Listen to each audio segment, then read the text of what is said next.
My question is to the Minister for Employment and Workplace Relations. How is the Albanese Labor government supporting low-paid workers to earn more and keep more of what they earn, and what approaches have been rejected?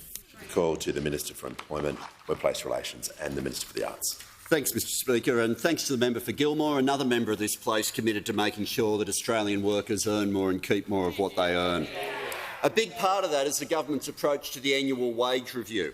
As a result of the approaches that we've taken to the annual wage review over the last two occasions, people on the minimum wage are now earning $110 a week more than they were, and on top of that, they'll get a tax cut of $827. This year, the government again, the Albanese Labor government again, will argue that low-paid workers should not be going backwards.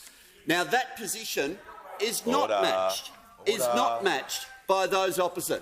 Those opposite who call out right now real wages, not acknowledging that for the last 3 quarters we have had real wages rising, and also not acknowledging that after the Leader of the Opposition told business, go out and make the case for me, what's the next thing business does? Call for a real wage cut. That's what they've now called for.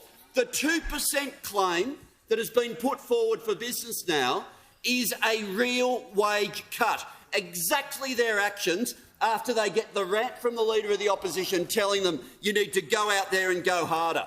What would that real wage cut mean, occupation by occupation? Already we know those on the minimum wage are getting a tax cut of $826 a year that those opposite did not want them to get. But now they would also get a $600 a year real wage cut if that 2% claim is what happened.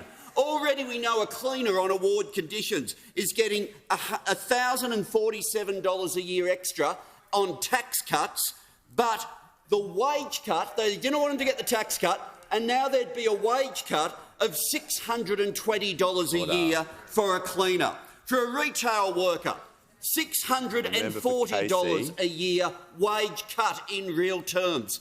Those opposite want people to work longer for less. And it's no different to what they did. What they're pursuing now in opposition is matched by what they did in government. Never once did they argue for a pay rise at the annual wage review. Never once. They had low wages as a deliberate design feature. Now, it's not like they didn't make submissions to the annual wage review. They did. We'll all remember the subheading that was there on one of their submissions, the importance of low-paid work. That's what they argued to the Fair Work Commission. Keep wages low. That's what they argue now, to keep wages low. When the member for New England argued that a pay rise would just be window dressing, he was giving the same argument that those opposite one by one believe. They spent a decade keeping wages low, and now when people are struggling with cost of living, their answer is to cut wages.